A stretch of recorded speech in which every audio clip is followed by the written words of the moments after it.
नमस्कार साथियों, मैं इसका दम्बीवाल आप सभी साथियों का एक बार फिर से 5G क्लासेस श्योर शिक्षा गुरुकुल के इस डिजिटल प्लेटफॉर्म पर स्वागत करता हूं। और जैसा कि आप देख पा रहे हैं कि क्लास चल रही है हमारी 22 नंबर की। जी, गुड इवनिंग जी। साउंड अगर ठीक है तो जरा एक बार कमेंट कर दीजिएगा ताकि हम क्लास को जल्दी जल्दी स्टार्ट कर सकें।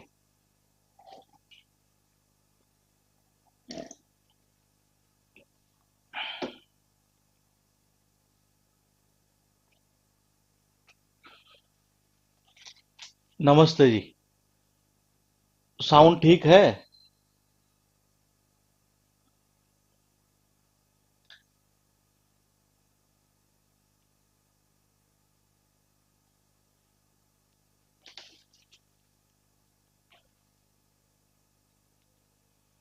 साउंड ठीक है जी, ठीक है। हाँ, तो देखिएगा, लास्ट क्लास में हमने जो पढ़ा था ना, ये वो पढ़ा था जी शायद मेरे हिसाब से पास्ट परफेक्ट, और कुछ क्वेश्चन हमने किए थे। ये कुछ क्वेश्चन किए थे और कुछ रूल हमने वो देखे थे। जनरली स्टूडेंट रटा करता है जिनको एक्चुअल में रटना नहीं चाहिए। शायद मेरे हिसाब से हमने वहीं तक फिनिश किया था। पास्ट सिंपल आफ्टर, ये जो रटा करते हैं जिसको रटने की नीड नहीं थी, मैंने बताया भी था आपको ये। इसके अलावा एक बाय द टाइम का मैंने बताया था कि उसको भी रटना नहीं है आपको। ये दो पॉइंट ऐसे थे जी यहाँ। इसके बाद हम चलते हैं थोड़ा सा आगे और देखते हैं पास्ट परफेक्ट कॉन्टिन्यूस। यहां से रेयर चांस है कि कोई क्वेश्चन उठे, लेकिन हमें पता होना जरूरी है एक्चुअल में ये है क्या चीज ये। तो पास्ट परफेक्ट कॉन्टिन्यूस। अगर आपको प्रेजेंट परफेक्ट कॉन्टिन्यूस अगर आपको समझ में आया होगा ना, ये प्रेजेंट परफेक्ट कॉन्टिन्यूस, ये तो इसका मतलब ये है कि ये भी आपको पूरी तरीके से आ जाना चाहिए। दोनों में क्या डिफरेंस है मैं बता देता हूं एक बार आपको। देखो, प्रेजेंट परफेक्ट कॉन्टिन्यूस, उसका मतलब तो ये था कि जैसे कोई भी कार्य पास्ट में स्टार्ट हुआ हो और वो अभी प्रेजेंट में जारी हो, तो वहां तो हम किसका यूज कर रहे थे? प्रेजेंट परफेक्ट कॉन्टिन्यूस का ही। ऐसा ही हमने किया था कि कोई भी कार्य अगर पास्ट से स्टार्ट है और प्रेजेंट में चल रहा हो ये, तो मैंने कहा वहां हम यूज करते हैं किसका? प्रेजेंट परफेक्ट कॉन्टिन्यूस का ही। अब अगर हम बात करें किसकी? पास्ट परफेक्ट कॉन्टिन्यूस की। तो देखो बात क्या कर रहा है ये, यहां तो मैंने कहा कि प्रेजेंट परफेक्ट कॉन्टिन्यूस, इसकी पहचान क्या हुई? कोई भी काम जो पास्ट से स्टार्ट होकर प्रेजेंट में जारी हो, that is called present perfect continuous. Past perfect continuous का मतलब यह होगा, उसके नाम से यह पता चल रहा है कि उसका प्रेजेंट से कोई लेना देना नहीं है। मैंने कहा पास्ट परफेक्ट कॉन्टिन्यूस का मतलब क्या निकल रहा है? इससे यहां से यह पता चल रहा है कि प्रेजेंट से तो कोई लेना देना नहीं है। यानी हम यह कह सकते हैं कि कोई भी काम जो पास्ट में शुरू हुआ हो और पास्ट में ही खत्म हो गया हो, वहां किसका यूज करते हैं? पास्ट परफेक्ट कॉन्टिन्यूस का। बाकी रूल सेम टू सेम वही है जो प्रेजेंट परफेक्ट कॉन्टिन्यूस में पढ़े थे। मैंने कहा और कुछ भी इसमें अलग चीज नहीं है। तो सबसे पहले तो ये चीज मेरे हिसाब से यहां से आपको समझ में आ रही होगी कि पास्ट परफेक्ट कॉन्टिन्यूस का मतलब यह है कि कोई भी काम जो पास्ट में स्टार्ट हुआ हो और पास्ट में ही खत्म हो गया हो, ये वहां किसका यूज करते हैं? पास्ट परफेक्ट कॉन्टिन्यूस का ये। अच्छा, इससे पहले वाली जो क्लास हमने लेते उसमें कुछ बीच में हमने क्वेश्चन करवाए थे कुछ ये। तो आप में से जिन्होंने वो क्लास देख ली है तो वो क्वेश्चन समझ में आ गए हैं या नहीं आए हैं ये? अभी हालांकि बहुत कम, मतलब ये वो क्वेश्चन कल से शायद हम स्टार्ट कर देंगे क्वेश्चन करना ही है। जो भी बुक्स वगैरह है और जो एग्जाम के अंदर पूछे हुए क्वेश्चन नहीं है, वो सारे हम कल से स्टार्ट कर देंगे प्रैक्टिस, और उसकी पीडीएफ भी आपको दे दी जाएगी। फिलहाल मैं ये पूछना चाह रहा हूँ कि पिछली की जो क्लास थी ये, जो एक्चुअल हमने दिन में ली थी ये, तो वो जो क्वेश्चन है वो शायद मेरे हिसाब से आपने कर भी लिए होंगे ये। मैंने डेटा हालांकि देखा नहीं कितने बच्चों ने क्लास को देख ली है, लेकिन हाँ, वो क्वेश्चन एग्जाम के पूछे हुए थे, वो काफी जीरो लेवल के कह सकते हैं ये, एग्जाम के पूछे हुए क्वेश्चन थे ये, जिनको मेरे हिसाब से हर स्टूडेंट शायद जितने रूल हमने पढ़े थे उसी के अकॉर्डिंग वो क्वेश्चन सारे के सारे हो रहे थे ये। तो फिलहाल हाँ, ठीक है। ठीक है जी। देखिएगा, मैंने कहा पास्ट परफेक्ट कॉन्टिन्यूस, ये तो मैंने कहा इसका मीनिंग ये निकलेगा कि कोई भी काम जो पास्ट में स्टार्ट हुआ हो और पास्ट में ही खत्म हो गया हो। तो सबसे पहले स्टार लगा के इसकी डेफिनेशन लिखिएगा। कोई भी कार्य, कोई भी कार्य जो पास्ट में शुरू हुआ हो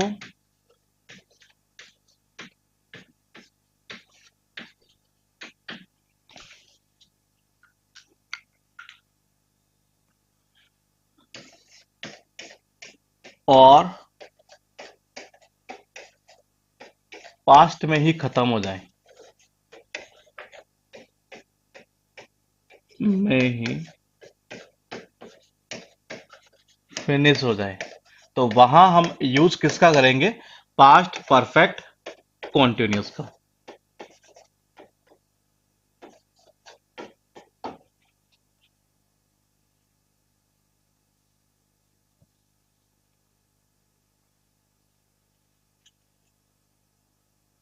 तो कोई भी कार्य जो पास्ट में शुरू हुआ हो और पास्ट के अंदर ही फिनिश हो गया हो ये।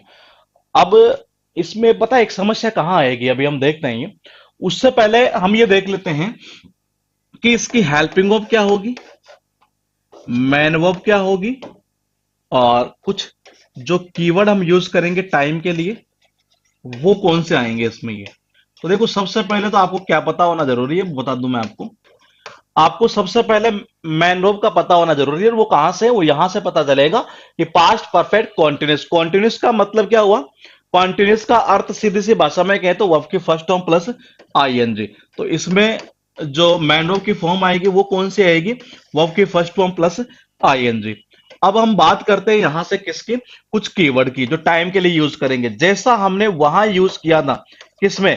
प्रेजेंट के अंदर, वैसा ही यहां पास्ट के अंदर यूज करेंगे सिंस और फॉर का। ये सिंस का किसके लिए? मैंने कहा पॉइंट ऑफ टाइम के लिए, पॉइंट ऑफ टाइम के लिए। और जो फॉर है इसका यूज किसके लिए होगा? मैंने कहा ड्यूरेशन, यानी कि यूं कह सकते हैं पीरियड के लिए, यानी कि यूं कह सकते हैं पीरियड के लिए। तो पीरियड ऑफ टाइम के लिए जो है मैंने कहा किसका यूज करेंगे? मैंने कहा पीरियड ऑफ टाइम के लिए हम यूज करेंगे किसका? फॉर का। और सिंस का यूज कहां करेंगे? पॉइंट ऑफ टाइम के लिए। सारी डिटेल में पहले पढ़ चुके हैं शायद, मेरे हिसाब से ये दोबारा लिखाने की जरूरत नहीं है कि कहां सिंस का और कहां फॉर का यूज होगा, क्योंकि वही जो चीज हमने देखी थी वो सारी की सारी इसी में आ जाएगी। अब बात करते हैं हेल्पिंग ऑफ की। देखो प्रेजेंट परफेक्ट के अंदर हेल्पिंग ऑफ क्या थी? हैज या हैव, हैज या हैव। फिर हम जब आगे बढ़ते थे, ये मैंने कहा जब हम आगे बढ़ते थे प्रेजेंट परफेक्ट से प्रेजेंट परफेक्ट कॉन्टिन्यूस, वहां क्या बन जाती थी? हैज बीन और हैव बीन, ऐसा ही था ये।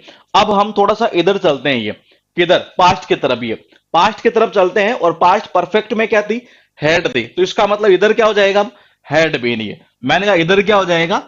Had been. यहां क्या हो जाएगा?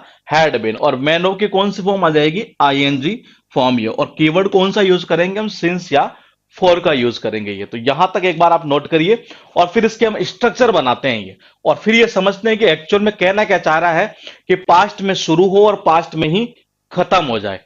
पहले एक बार यहां तक नोट कर लीजिएगा आप ये।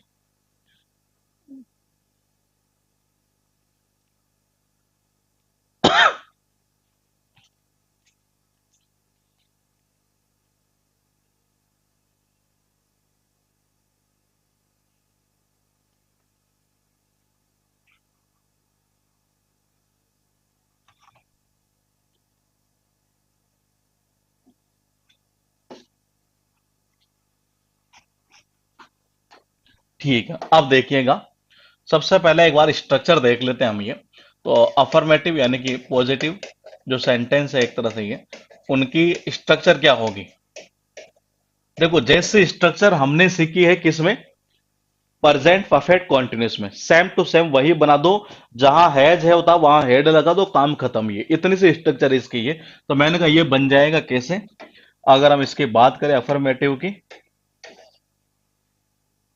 तो ये बन जाएगा subject plus had plus been plus verb के first form plus ING plus object plus other word plus since या फॉर प्लस टाइम।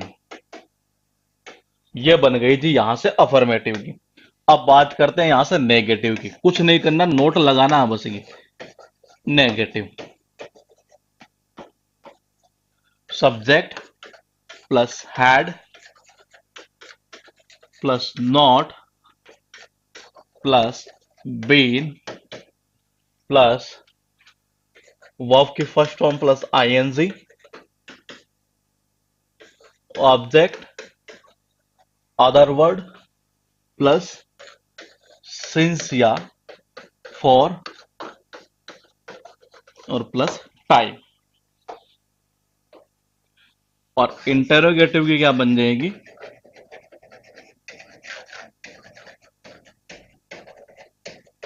इंटेरोगेटिव में क्या आएगा? सब्जेक्ट जो हेड है वो पहले आएगा, फिर सब्जेक्ट जाएगा, फिर बीन जाएगा, फिर वर्ब के first form plus ING plus object plus other word since या फॉर प्लस टाइम का यूज होगा ये, और लास्ट में इंटरोगेटिव साइन ये। तो इसमें बन जाएगा ये had plus subject plus been. ये तो मेरे हिसाब से अब आपको यहां से नोट करने की नीड नहीं होनी चाहिए, डायरेक्टली आपको खुद बनाना आ जाना चाहिए अब तक। तो ये object plus other word plus since या फॉर, इसका मीनिंग सिंस या फॉर है, ध्यान रखना ये, प्लस टाइम और लास्ट में इंट्रोगेटिव साइन। तो ये बन गई जी आपकी अफर्मेटिव, नेगेटिव और इंटरोगेटिव, तीन प्रकार से ये बन गई है। अब हम ये समझेंगे कि एक्चुअल में एग्जाम में स्टूडेंट कहां मात खाता है। इसमें ये है काफी इजी, और रेयर चांस रहता है कि इसको पूछे, लेकिन हमें पता होना चाहिए। और जब जब पूछा है थोड़ा सा कंफ्यूज करते हुए पूछा स्टूडेंट को ये।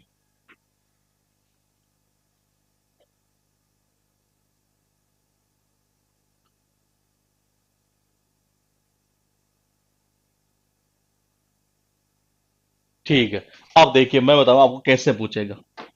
अब देखिएगा, एक मिनट। अब मैं एक सेंटेंस लिखता हूं, when I went there last year, she C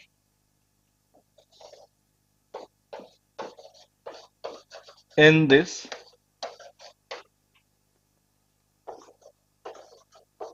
factory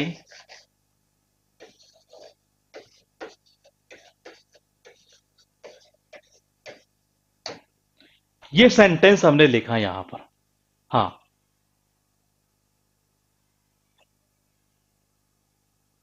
sir V1 plus I N G जो लिखते हैं उसके बदले में V4 नहीं लिख सकते? लिख सकते हैं आप, ये कोई दिक्कत नहीं है ये। आप लिखना चाहे तो आप लिख सकते हैं ये, लेकिन मेरा मानना है कि V4 और V5 जैसा कुछ नहीं है, केवल बुकों में लिखी हुई चीजें हैं। ये बनती कहाँ से? वर्ब की फर्स्ट फॉर्म से बनती है, तो हमें चीजें ऐसे ही पता होनी चाहिए कि ये वर्ब की फर्स्ट फॉर्म से बनती है ये। उससे फायदा क्या होगा वो आगे चलकर आपको पता चलेगा। लिखने में लिख सकते हैं, उससे कोई दिक्कत नहीं है ये। और एग्जाम में पूछेगा भी नहीं कि जी आपको स्ट्रक्चर बनानी है कुछ और बनानी है। ये तो एक केवल ठीक है कि हाँ सिस्टम हमने बना दिया। सेंटेंस हमने ये लिखा कि when I went there last year, जब मैं पिछले साल वहां गया, तो वह उस फैक्ट्री में, यानी इस फैक्ट्री में जो है एक तरह से ये 2003 से। अगर मान लीजिए ये क्वेश्चन आपके सामने एग्जाम में आ जाता और आपके पास में दो ऑप्शन डाल देता, वो कौन कौन से? पहला ऑप्शन है आपके पास में हैज बीन वर्किंग, ये उसने पहला ऑप्शन आपके पास में कर दिया जी। सेकंड ऑप्शन है आपके पास में हैड बीन वर्किंग, और तीसरा ऑप्शन था इसमें हैव बीन वर्किंग। और फिर आपसे ये पूछा जाता कि इसमें आप क्या फिलअप करेंगे आप ये, तो बताइए, और क्यों करेंगे उसका रीजन बताइए। ये क्यों, कैसे पता चल रहा है आपको कि आपको हैज बीन ही करना चाहिए, हैड बीन करना चाहिए, हैव बीन करना चाहिए? अपनी इच्छा अनुसार आपको जो जो लगे कि मैं मुझे यहां ये करना चाहिए और क्यों करना चाहिए, बस वो वजह बता दीजिए आप ये बताइए। ये क्वेश्चन आपके सामने हमने स्क्रीन पर लिखा है कुछ इस तरीके से, और मैं ये पूछना चाह रहा हूं कि आपको कैसे पता चल रहा है कि ये चीज यहां आनी चाहिए।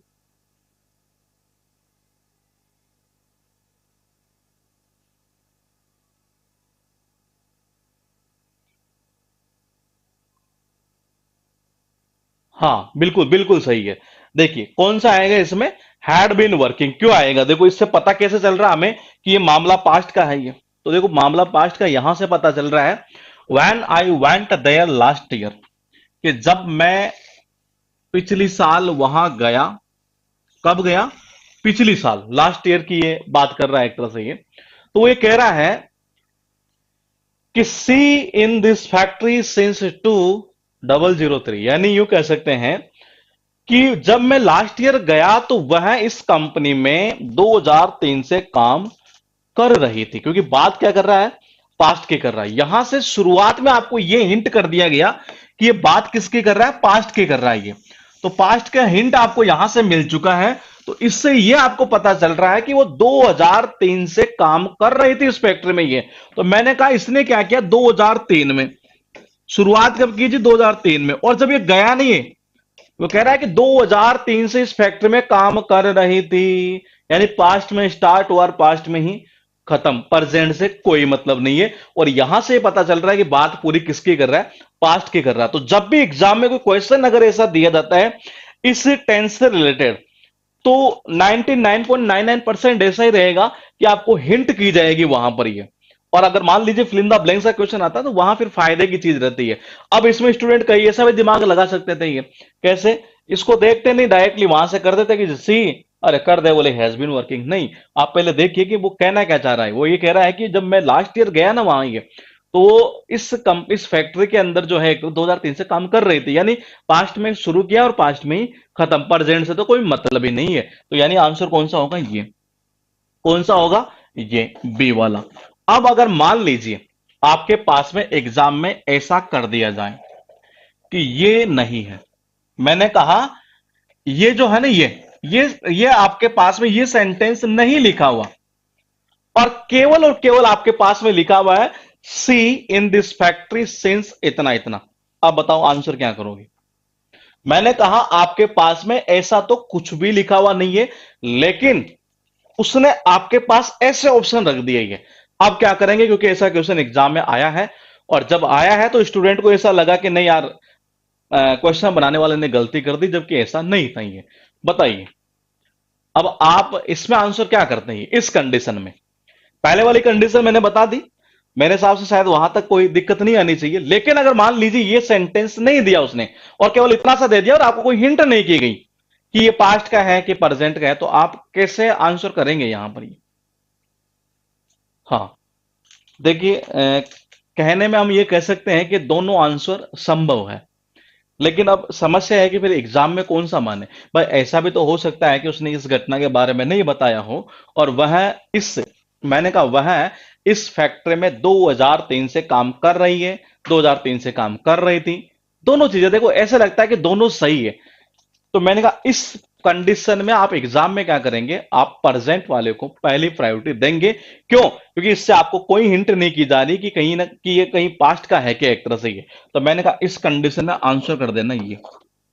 और ये वो चीजें लिखा रहा बता रहा हूं मैं आपको जो एक बुकों में नहीं लिखी गई है, हकीकत है ये। अच्छा, मैं क्यों बता पा रहा हूं? क्योंकि हमने पेपर देखे हैं। जैसे पेपर आता है हम देखते हैं कि किस तरह के क्वेश्चन कैसे कैसे घुमा रहा है ये, कैसे कैसे कहां से घुमा सकता है ये। तो ये चीजें हमें पता है ये, इसलिए मैं ये चीज आपको बता रहा हूं ताकि आपके सामने ये दिक्कत खड़ी ना हो ये। तो मैंने कहा हिंट पास्ट के कर रहा है तो ये कर देंगे, नहीं कर रहा है तो मैंने कहा प्रेजेंट वाले को पहली प्रायोरिटी इसी को देनी है हमें ये। पहली प्रायोरिटी इसी को देनी है, किसको? प्रेजेंट वाले को ये। तो इसमें बाकी और कोई चीज खास ऐसी पूछता नहीं है ये। हाँ,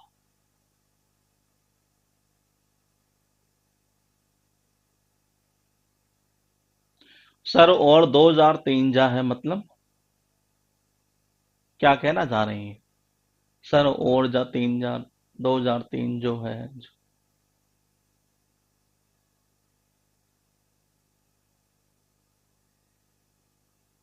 आ गया।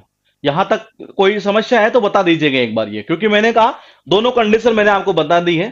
पहली कंडीशन पास्ट के हिंट कर रहा है तो पास्ट परफेक्ट कॉन्टिन्यूस। अगर हिंट नहीं है और आपके पास फिर भी अगर फिर ऐसे ऑप्शन रख दिए जाए, तो पहले प्रायोरिटी किसको देंगे? आप प्रेजेंट को ही देंगे। तो आपका वो आंसर सही जाएगा ये। अब मान लीजिए मान लीजिए ऐसा क्वेश्चन होता कि एग्जाम में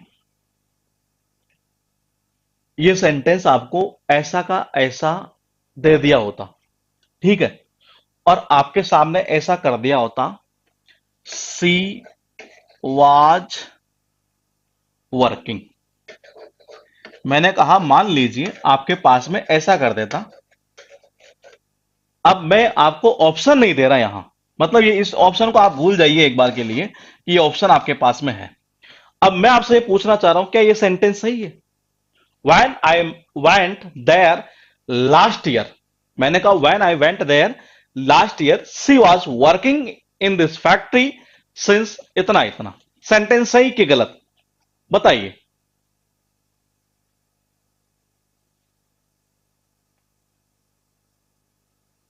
When I went there last year, ऐसा क्वेश्चन आया, ऑप्शन नहीं है। अब मैं आपसे पूछना चाह रहा हूं कि सेंटेंस सही है कि गलत है, बताइए।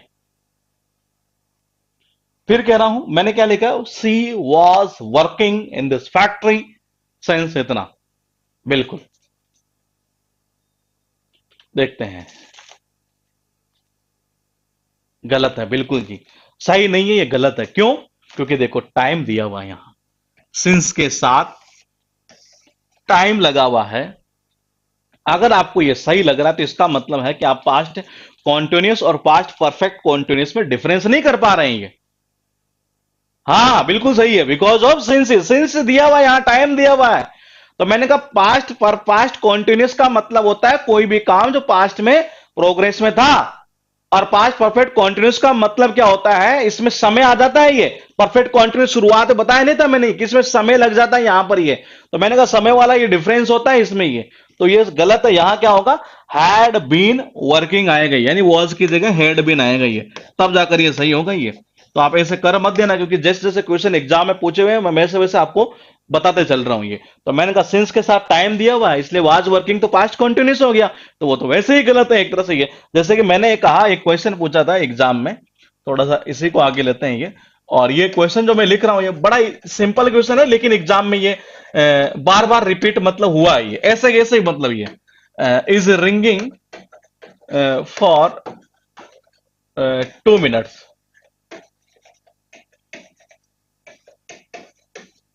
तो ये सेंटेंस सही है कि गलत है ये क्वेश्चन एग्जाम में ही पूछा हुआ है ये।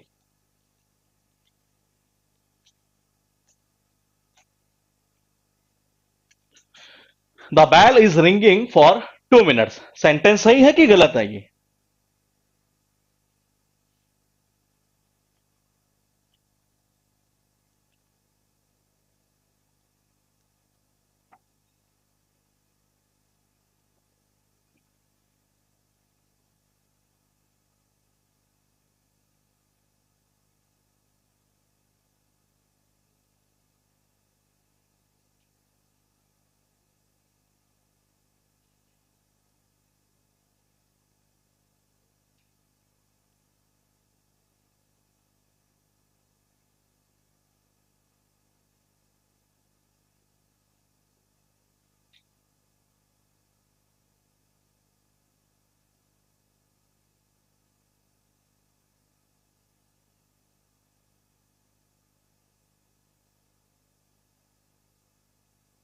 बिल्कुल गलत है, बिल्कुल।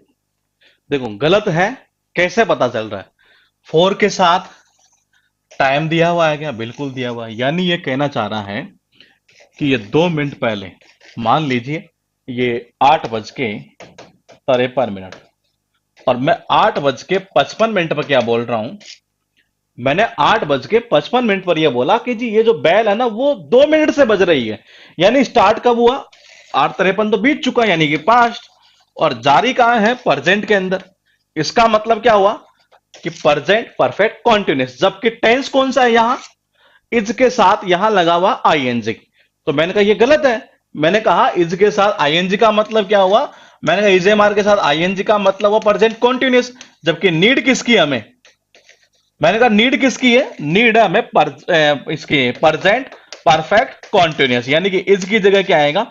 हैज बीन आएगा ये। तो कॉन्टिन्यूस में और परफेक्ट कॉन्टिन्यूस में ये डिफरेंस होता है ये, कि वो समय लेता है और वो समय नहीं लेता है ये। और ये डेफिनेशन से पता चल रहा है कि ये गलत है ये, क्योंकि प्रेजेंट कॉन्टिन्यूस का मतलब क्या होता है? प्रेजेंट कोई भी काम जो जारी हुई है। लेकिन यहां से क्या पता चल रहा है कि ये पास्ट में शुरू हुआ और प्रेजेंट में जारी है। तो यानी कि ये यहाँ गलत है ये। तो यहाँ क्या आएगा? Has been. आगे वाला टेंस लिखिएगा आप ये। अब कोई खास चीज है नहीं इसमें। इसको जब सीखेंगे तो हम बेसिकली मॉडल के थ्रू सीखते हैं ये। फ्यूचर को, फ्यूचर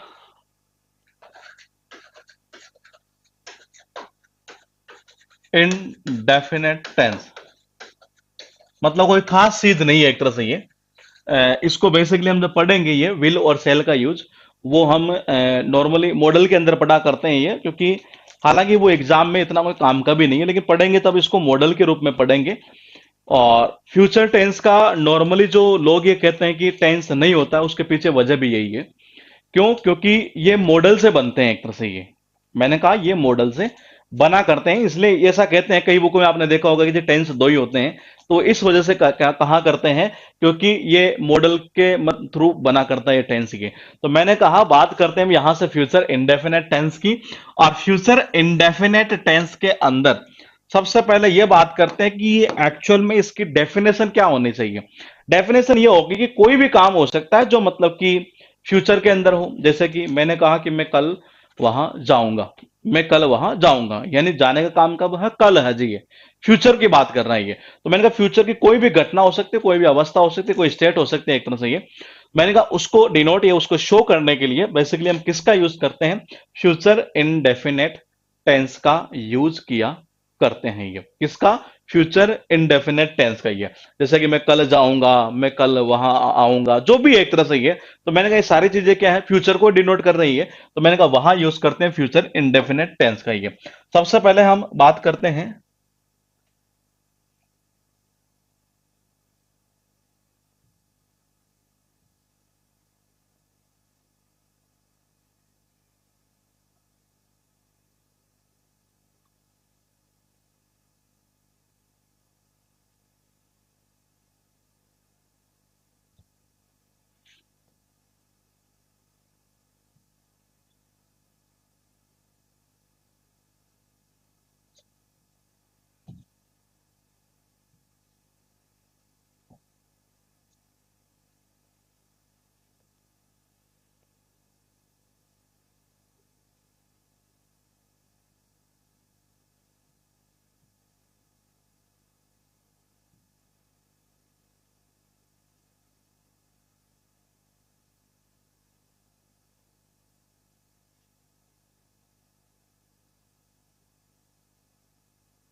हाँ, तो लिखिएगा फ्यूचर इंडेफिनेट टेंस के अंदर सबसे पहले आप यूं करते हैं कि इसकी मैन वर्ब क्या आएगी, और मैन वर्ब के अलावा यूं कह सकते हैं कि इसकी हेल्पिंग वर्ब क्या होगी, और इसके अलावा कुछ कीवर्ड। ये मैंने कहा वैसे हालांकि इतना काम का है नहीं ये टेंस, इसलिए इसको हम यहाँ फिनिश करते हैं एक बार ये।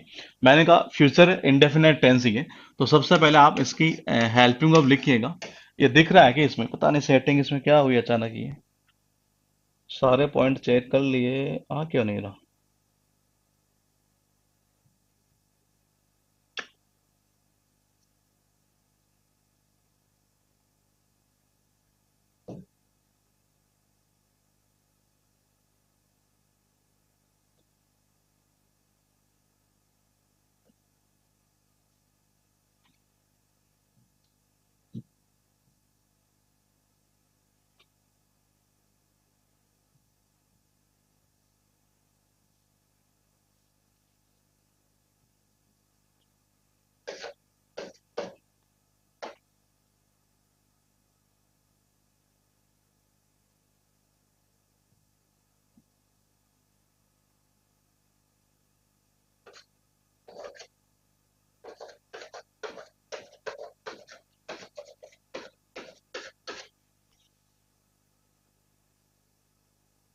ये बोर्ड पे दिखाई दे रहा है क्या? एक बार जरा कमेंट करिएगा ये।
लिखिएगा फ्यूचर इंडेफिनेट टेंस ये।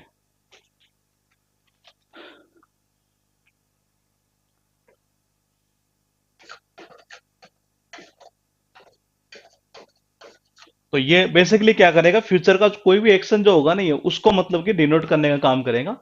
हेल्पिंग वर्ब की अगर बात करें तो हम ये कह सकते हैं, हालांकि कह सकते हैं एक तरह से मॉडल से मतलब बना करती है चीजें ये, विल और सेल।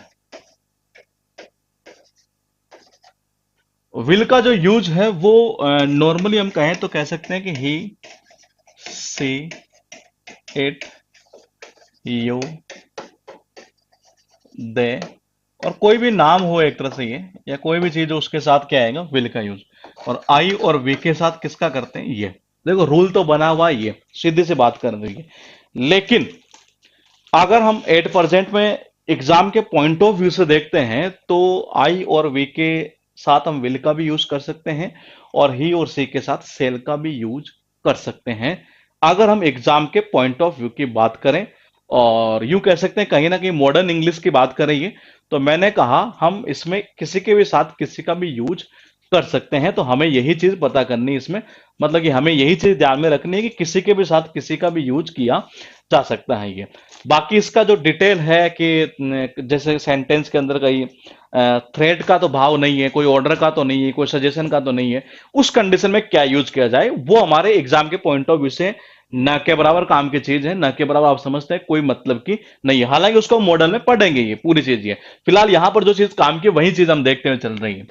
देखो मैन वर्ब की अगर बात करें तो मैन वर्ब की कौन सी फॉर्म आएगी ये आपको पता चल जाना चाहिए यहां से।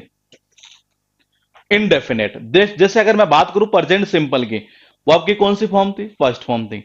पास्ट सिंपल की बात करें तो वर्ब की सेकंड या डिड के साथ वर्ब की फर्स्ट फॉर्म, कुल मिलाकर कह सकते हैं कि वर्ब की फर्स्ट फॉर्म ये। मैंने कहा जब उनमें वर्ब की फर्स्ट फॉर्म चली आ रही है तो इसका मतलब है कि यहां पर भी वर्ब की कौन सी फर्स्ट फॉर्म ही आनी है। वर्ब की कौन सी फॉर्म, फर्स्ट फॉर्म आनी है।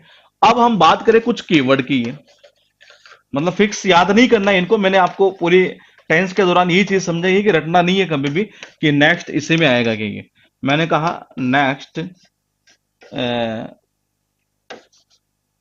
नेक्स्ट मंडे कर दीजिए, नेक्स्ट वीक कर दीजिए,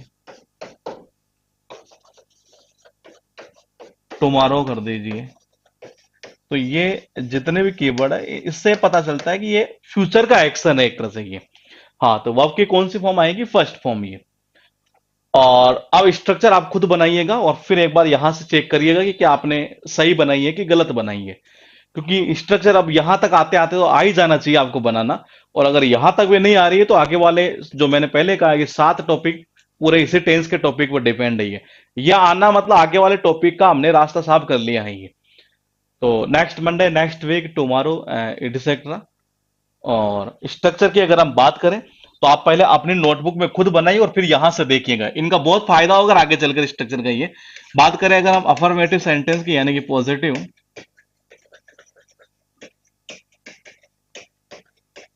तो क्या बनेगी?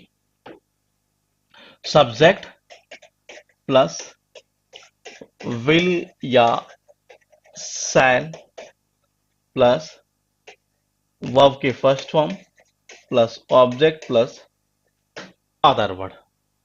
अगर हम नेगेटिव की बात करें तो नेगेटिव दो तरीके से बनाई जा सकती है किसी भी टेंस के अंदर। तो नेगेटिव में क्या बन जाएगा? सब्जेक्ट प्लस विल या shall plus not plus verb की first form plus object plus other word. इसकी एक स्ट्रक्चर और बन सकती है, वो आप मुझे बताएंगे कि क्या बन सकती है, हल्का सा हिंट कर देंगे आपकी इसकी जगह ये आएगा तो सही रहेगा, पूरी ना कमेंट करेंगे तो भी चला लेंगे। इंटरोगेटिव की अगर हम बात करें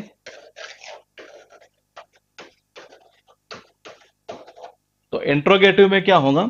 विल या सेल जो है वो आएगा पहले,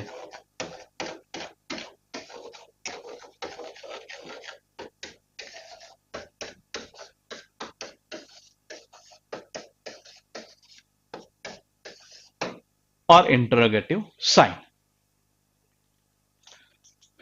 हाँ, नेक्स्ट ईयर कर लीजिए, नेक्स्ट वीक कर लीजिए, कोई दिक्कत नहीं उससे ये। हाँ, देखिए ये हमने यहां तक बनाई, इसको और कैसा बना सकते हैं? जैसा कि आपने क्वेश्चन टेक के टॉपिक का नाम सुना होगा, उसमें विल प्लस नोट का एक जो कॉन्ट्रैक्शन फॉर्म होता है वो कैसे होता है? विल प्लस नोट का वांट और सेल प्लस नोट का सेंट। सेलेंट नहीं होगा, सेंट होता है वही। हाँ, मैंने कहा शॉर्ट फॉर्म इसको लिखकर भी हम बना सकते हैं। ये कैसे? कि सब्जेक्ट प्लस वांट या सेंट, हम ऐसा भी बना सकते हैं ये। और वर्ब की first form plus object plus other word. तो दो तरीके से आप इसे बना सकते हैं ये।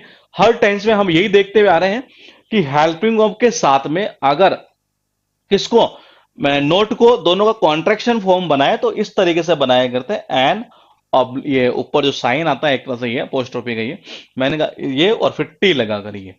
जैसे इज का है तो इजेंट, डज का है तो डजेंट, डू का है तो डोंट, डिड का है तो डिडंट, हैड का है तो हैडंट, हैज का है तो हैजेंट, हैव का है तो हैवंट। इस तरीके से ये वर का है तो वरंट ये। हाँ, इसको शॉर्ट फॉर्म में लिखकर भी आप बना सकते हैं ये। और इसमें और कोई खास चीज है नहीं ऐसे ये जो कि इसमें कुछ बताने लायक हो ये। और आगे चलते हैं थोड़ा सा हम ये, और अब हम बात करते हैं फ्यूचर कॉन्टिन्यूस टेंस की ये। तो उसकी हम डायरेक्ट करते हैं स्ट्रक्चर ये, और उसी से समझते हैं कि कैसे चीज बन रही है। पहले यहां तक एक बार अगर आपने नोट कर लिया या बना लिया हो तो एक बार चेक कर लीजिएगा, कोई गलत हो तो वहां देख लीजिएगा। लेकिन अब भी अगर गलत जा रहा है तो फिर मतलब नहीं है जी इतनी क्लास देने का ही।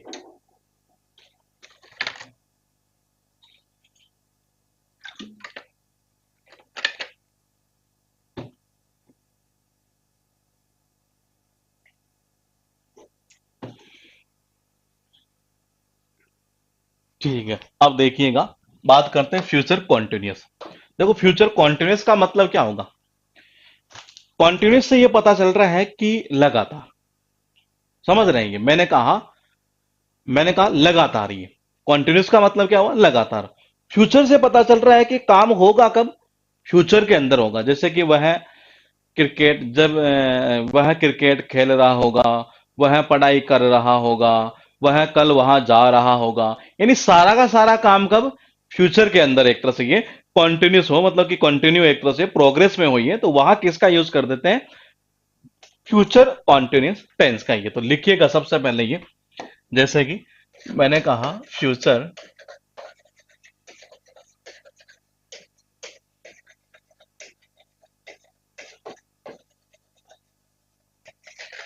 कॉन्टिन्यूस टेंस ये। अब हम इसकी बात करें तो क्या हम डायरेक्ट स्ट्रक्चर बनाएं, क्योंकि इतनी सारी हेल्पिंग और मैंडो सारी देखते आ रहे हैं। अब यहां क्या बनेगा देखते हैं, ये स्ट्रक्चर से सारी चीजें क्लियर हो जाएगी, क्यों, हेल्पिंग भी निकल जाएगी और यूं कह सकते हैं कि मैंडो भी आ जाएगी, सारा सिस्टम इसमें आ जाएगा ये। तो मैंने कहा हम स्ट्रक्चर की बात करें इसकी, ये मतलब इससे रिलेटेड जो क्वेश्चन उठाएगा ना ये, किससे, फ्यूचर से रिलेटेड ये, तो वो कैसे उठाएगा, उठाने की संख्या भी बहुत ज्यादा होगी ये। बोले कहा, जब हम पढ़ेंगे इसके बाद जो टॉपिक चलेगा हमारा क्वेश्चन टैग, उसके बाद एक टॉपिक आएगा कंडीशनल सेंटेंस। कंडीशनल सेंटेंस में पूरा काम इसी का ही है, किसका, इसका ही है। और एक क्वेश्चन उठाएगा इसका नरेशन के थ्रू ये, तो मतलब वहां ज्यादा क्वेश्चन इसके उठाए जाते हैं ये।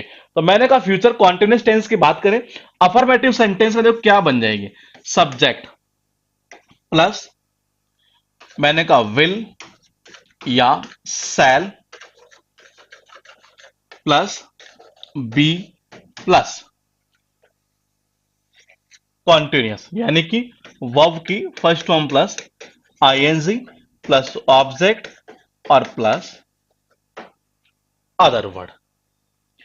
बात करें अगर हम नेगेटिव की, तो आप मुझे ये बताएंगे कि मैं नोट कहां लगाऊं, सब्जेक्ट प्लस विल या शैल प्लस, नोट यहीं लगा दूं या बी के बाद में लगाऊं, ये पॉइंट है इसमें काम की चीज ये।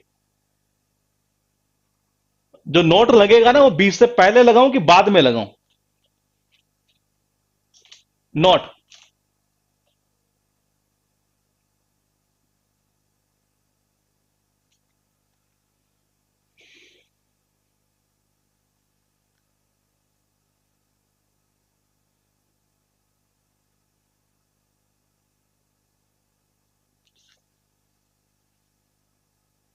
बिल्कुल सही है, कहां लगेगा, बी से पहले लगेगा, ये बिल्कुल सही है। Not plus be plus verb की फर्स्ट फॉर्म प्लस आईएनजी और plus object plus other word, ये तो हुआ नेगेटिव। और अगर इसके दूसरे स्ट्रक्चर बनानी होती नेगेटिव तो कैसे बन जाती, यहां से इसकी कॉन्ट्रैक्शन फॉर्म, यहां से कॉन्ट्रैक्शन फॉर्म, ये कैसे, सेंट या वांट। और इंटरोगेटिव की अगर हम बात करें,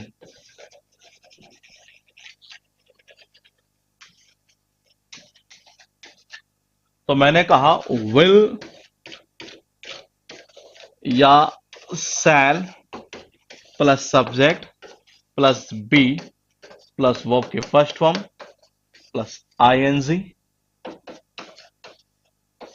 ऑब्जेक्ट प्लस अदर वर्ड और इंटरोगेटिव साइन, ये बन गई इसकी स्ट्रक्चर।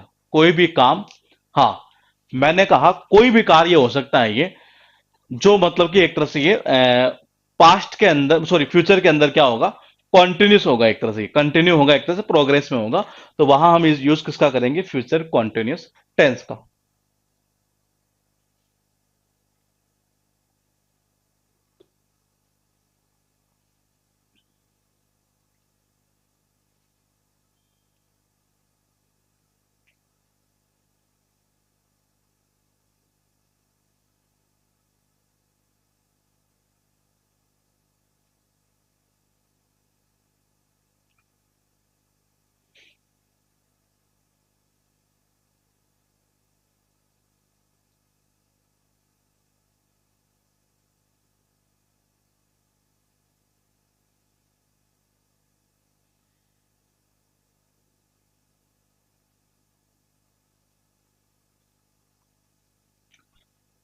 अब चलते हैं थोड़ा सा फिर और आगे। अब बात करेंगे हम यहां से फ्यूचर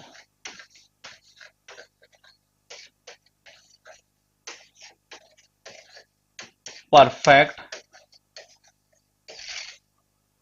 टेंस की। फ्यूचर परफेक्ट टेंस का मतलब क्या होगा? देखिए, परफेक्ट का मतलब पूर्ण, कंप्लीट। ये कब? फ्यूचर के अंदर। जैसे कि अगर मैं ये कहूं कि 2024 तक भारत सरकार इस प्रोजेक्ट को कंप्लीट कर चुकी होगी। कब तक? 2024 तक। यानी मैंने फ्यूचर की पहले ये डेट बता दी है, ये टाइम बता दिया है कि इस दौरान तक भारत सरकार इस प्रोजेक्ट को फिनिश कर चुकी होगी। मैंने कहा इस प्रोजेक्ट को फिनिश कर चुकी होगी ये। तो जब फ्यूचर के अंदर कोई काम हो चुका होगा, उसके लिए हम किसका यूज करते हैं? फ्यूचर परफेक्ट टेंस का यूज किया करते हैं ये। चलते हैं फिर एक बार इसके अंदर स्ट्रक्चर। ये इसमें एक कीवर्ड है, ये ध्यान रखिएगा कि बाई प्लस फ्यूचर टाइम। ये एक या दो क्वेश्चन ऐसे आज तक पूछे हुए हैं ये। बाई प्लस फ्यूचर टाइम के लिए हम जो नॉर्मली मतलब यूज करते हैं ना, ये फ्यूचर परफेक्ट टेंस का यूज करते हैं ये। अभी सेंटेंस बनाकर हम देखेंगे। फिलहाल हम बात करते हैं इसकी वही स्ट्रक्चर की, अफर्मेटिव की। ऊपर वालों की बनाई है तो ये भी बना लेंगे आप। ये कैसे बनेगी देखिए। यहां बात कर रहा है परफेक्ट की। परफेक्ट का मतलब मैंने कहा कंप्लीट, यानी कि वर्ब की कौन सी फॉर्म? थर्ड फॉर्म आनी है ये। अब हम ये देखते हैं यहां पर कि देखिए, सब्जेक्ट तो आ गया। आप बोलेंगे क्या आएगा? विल या शैल प्लस हैव और प्लस वर्ब की कौन सी फॉर्म? Third form. ये यहां से पता चल रही है। तो मेन वर्ब आ चुकी है आपके पास में ये, प्लस ऑब्जेक्ट और प्लस अदर वर्ड। इसको स्टार लगा के लिख लीजिएगा। ये एक या दो क्वेश्चन सारे एरर के ऐसे आए हुए हैं ये, बाई प्लस फ्यूचर टाइम के। ये नेगेटिव की अगर हम बात करें तो नेगेटिव में क्या बन जाएगा? सब्जेक्ट विल या shall, not plus have plus verb की थर्ड फॉर्म, ऑब्जेक्ट और अदर वर्ड। इंटरोगेटिव की अगर बात करें तो विल या shall plus subject have plus verb की थर्ड फॉर्म, ऑब्जेक्ट और अदर वर्ड। हैज क्यों नहीं आता? कहां लगाए हैज? बताइए आप। हैज कहां लगाऊं? मैंने क्या बोला था आपको? ये देखिए, पहले एक बार नोट कर लो ये, फिर बताता हूं हैज क्यों नहीं आएगा।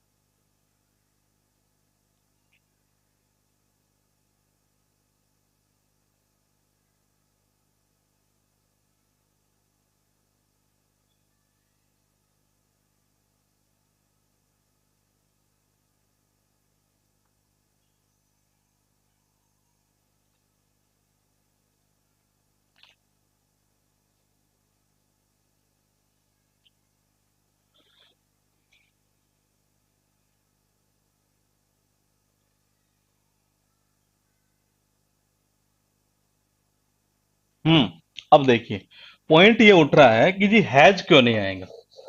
चलो एक काम करते हैं, इसको भी हम यहीं पर सॉल्व कर देते हैं ये। अभी हमने जो देखा फ्यूचर सिंपल टेंस, ये फ्यूचर इंडेफिनिट, उसमें हम क्या कर रहे थे? सब्जेक्ट प्लस विल या शैल प्लस वर्ब की फर्स्ट फॉर्म। वर्ब की फर्स्ट फॉर्म की थी या वर्ब की फर्स्ट फॉर्म में एस और ईएस किया था? दोनों में से कोई एक चीज की थी शायद ये। क्या किए थे बताइए? क्या यहां विल या सेल के साथ में क्या हम ये लगा सकते हैं वर्ब की first form plus S E S या आई ई एस? अगर आपके मन में ये डाउट है कि जी हैव की जगह हैज क्यों नहीं आएगा, तो वो यहां से क्लियर हो जाएगा। क्या विल या सेल के साथ में वर्ब की first form plus S E S या आई ई एस लगा सकते हैं आप ये?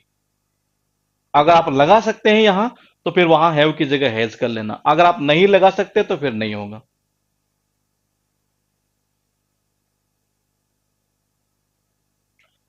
नहीं लगा सकते हैं ना ये, हाँ।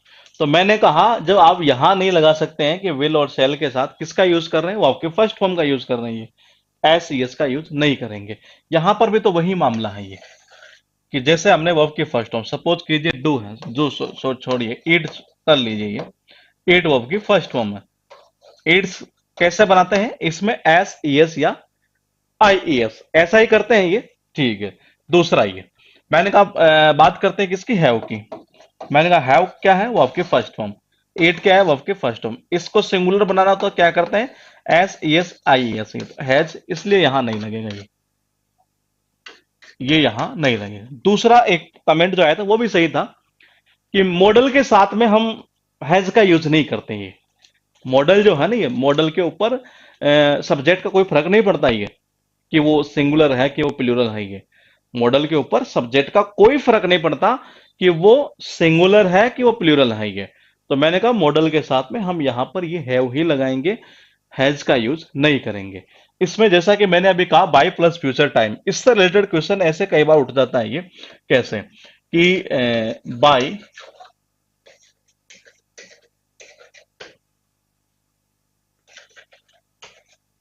वे शैल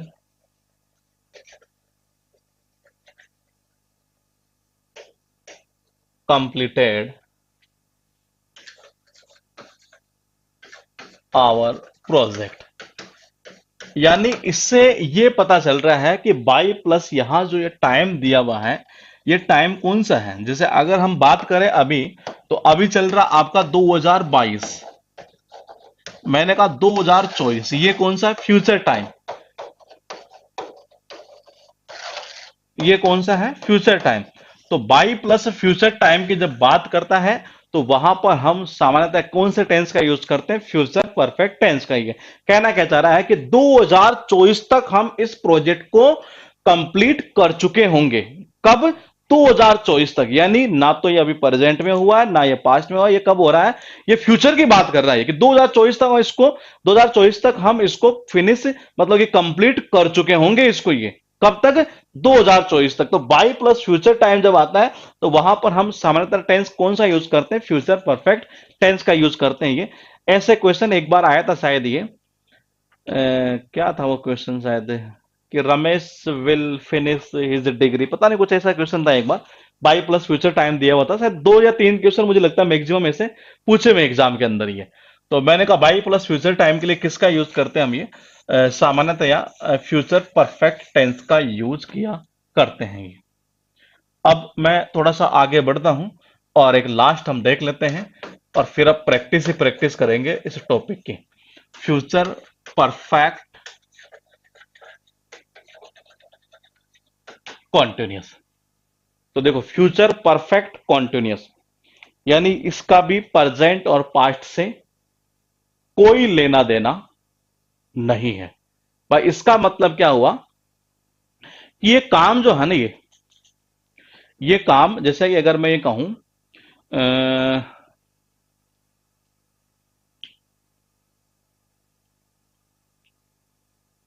कि वह 3 बजे से कल क्रिकेट खेल रहा होगा, वह 3 बजे से। यानी कि देखो 3 बजे से, कि मैंने क्या बोला अभी, कि वह 3 बजे से क्रिकेट खेल रहा होगा। जैसा हम बात करते हैं प्रेजेंट और पास्ट के अंदर, जैसा समय का यूज करते हैं ना, वैसे इसमें भी समय का हम यूज किया करते हैं ये। जैसे कि मैंने कहा कि वह कल शाम को, या कह सकते हैं कि कल सुबह, या कह सकते हैं कि कल 3 बजे से या 4 बजे से, जो भी एक तरह से ये वह इस काम को कर रहा होगा। यानी फ्यूचर के अंदर कोई समय, मतलब कुछ टाइम के लिए, मतलब एक तरह से वो काम क्या रहेगा, जारी रहना है एक तरह से ये। तो वहां किसका यूज करते हैं हम ये, फ्यूचर परफेक्ट कॉन्टिन्यूस का ये।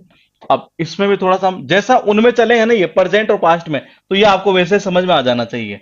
इसकी अगर हम स्ट्रक्चर की बात करें तो फिर वही बन जाएगी सब्जेक्ट प्लस विल या shall plus have plus been. अब वर्ब की कौन सी फॉर्म आएगी, देखो यहां से पता चल जाएगा, ये वर्ब की फर्स्ट फॉर्म प्लस आईएनजी, ये आगे मेन रूप, plus object plus other word plus. अब मैं आपसे ये पूछूंगा कि क्या इसमें सिंस या फोर का यूज होगा या नहीं होगा, बताइए। सिंस और फोर का यूज हम इसमें करेंगे या नहीं करेंगे, ये कमेंट आपकी ओर से आना है जी।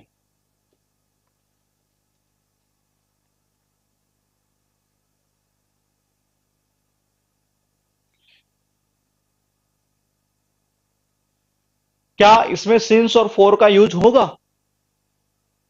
भाई टाइम तो आएगा, जैसे कि मैंने कहा कि वह 10 साल से उस जगह काम कर रहा होगा, तो क्या सिंस और फोर आएगा यहां?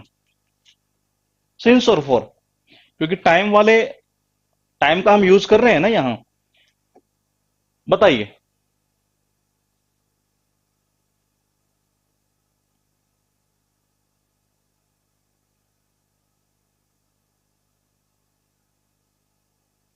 अगर मैं ये कहता कि वह इस कोचिंग में 10 साल से पढ़ा रहा होगा, फ्यूचर का बता दिया जी, इतने साल से वो वहां पढ़ा रहा होगा, कुछ समय तक वो काम रहेगा ऐसे ही।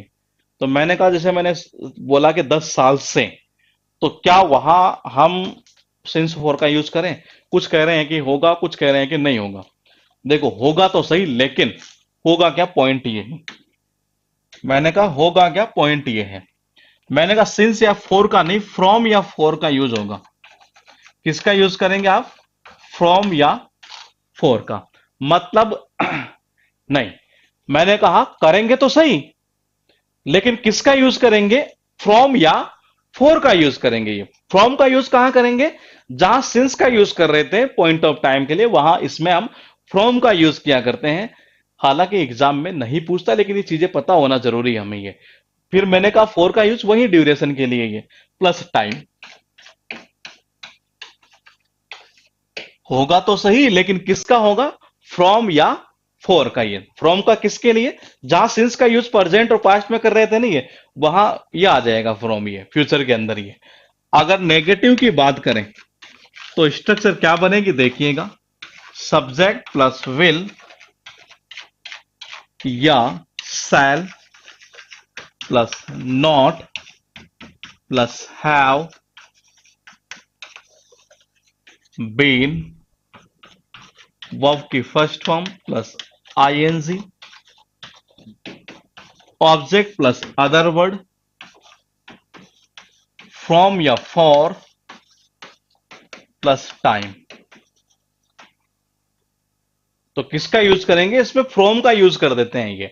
ये अंतर होता है उसमें, इन दोनों परफेक्ट कॉन्टिन्यूअस में और इसके अंदर ये। और अब लास्ट एक कर देते हैं इसके इंटरोगेटिव।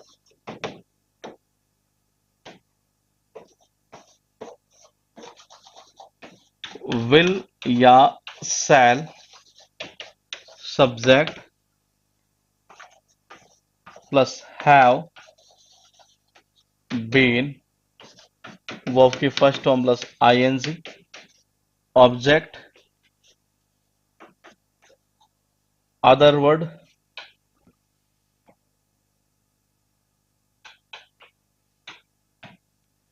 अदर वर्ड के बाद में फ्रॉम आ गया और फोर आ जाएगा, और प्लस टाइम का यूज ही है, और लास्ट में इंट्रोगेटिव साइन। बस इतना सा फर्क है इसमें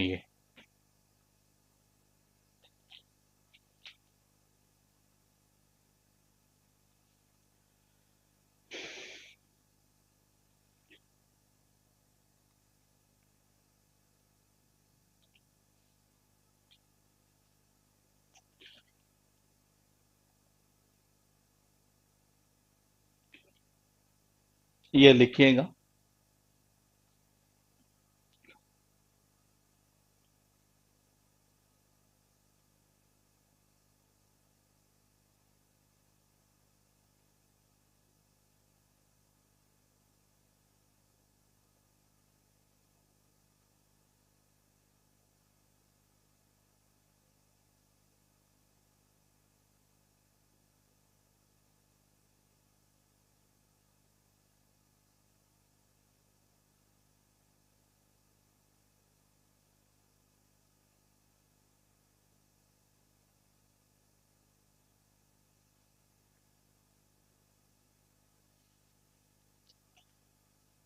इंट्रोगेटिव को क्वेश्चन, इंट्रोगेटिव मार्क होता है ये। सर बुक में तो सेंस का यूज भी है, कहाँ है रिद्धिमा बताइएगा एक बार, कौन सी बुक में है ये?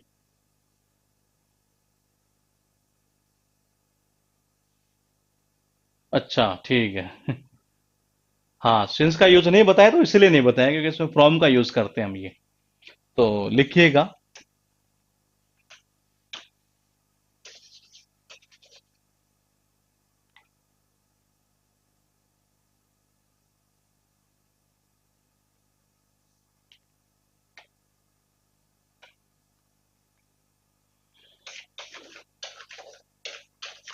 Bye the end of this year C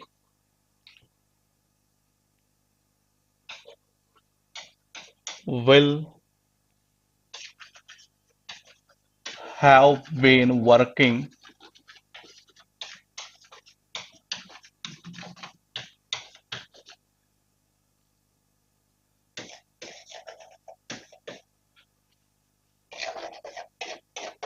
in this college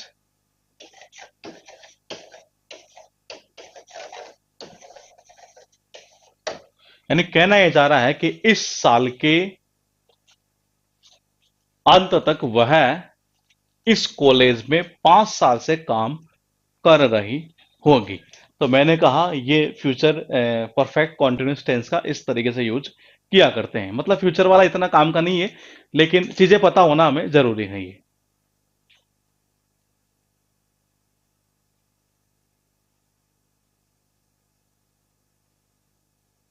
अच्छा, अरिहंत क्या कह रहे हैं ये? 10th क्लास की न्यू स्टाइल में भी है ये। ठीक है, एक बार देख लेंगे। वैसे नॉर्मली जो स्टैंडर्ड बुक है एक तरह से उसमें ऐसा नहीं बताया गया है ये कि सिंस का यूज हम यहाँ करते हैं।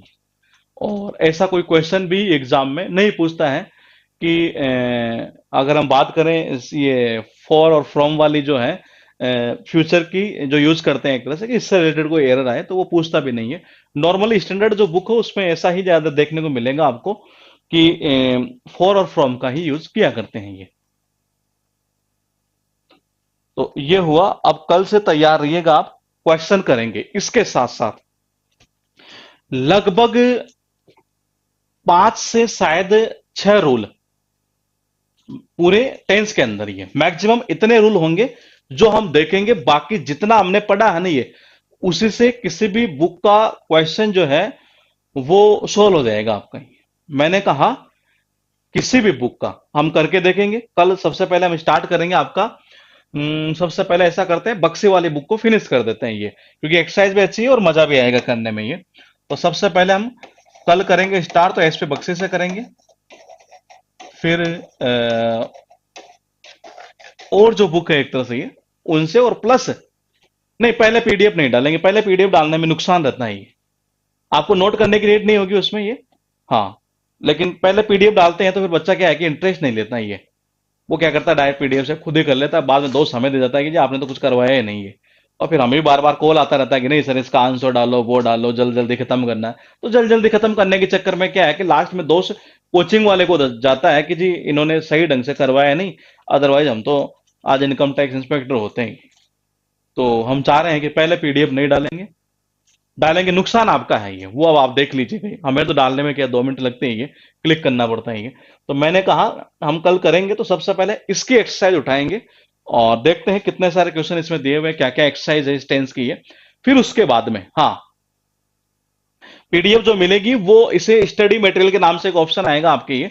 अभी उसमें कुछ डला हुआ नहीं होगा ये, क्योंकि अभी तक हमने टॉपिक स्टार्ट किया था ये और फिनिश किया है। और मैंने कहा जितने रूल हमने पढ़े हैं ना ये आप सारे एक बार रूल, मेरे हिसाब से मैंने कोई आपको रटाई है ही नहीं इसमें से कोई चीज ये, जहां तक मुझे पता है वहां तक मैंने शायद आपको ना तो कोई ऐसा रटाया कि आफ्टर बिफोर के साथ ऐसा होना। अच्छा, एक ये जो था अभी एक रूल आपको और बुकों में देखने को मिलता है, तो वो भी आपको रटने की नीड नहीं होगी। वो एक्चुअल में कंडीशनल सेंटेंस का एक छोटा सा पार्ट अगर यहाँ हो जाता तो वो भी आपको रटने की नीड नहीं होगी। ना बाय द टाइम का मैंने रूल रटाया, ना आफ्टर बिफोर का रटाया, ना कुछ और सिस्टम का मैंने आपको रटाया कि इस तरीके से आपको रटना है ये। अब हम देखेंगे कि क्वेश्चन वाकई में होते हैं कि ये जो एग्जाम में पूछे हैं वो भी, और प्लस इन बुक्स के जो बेसिक क्वेश्चन है, बेसिक्स जो क्वेश्चन है वो भी हम करेंगे। तो मिलेंगे कल इसी टाइम पर।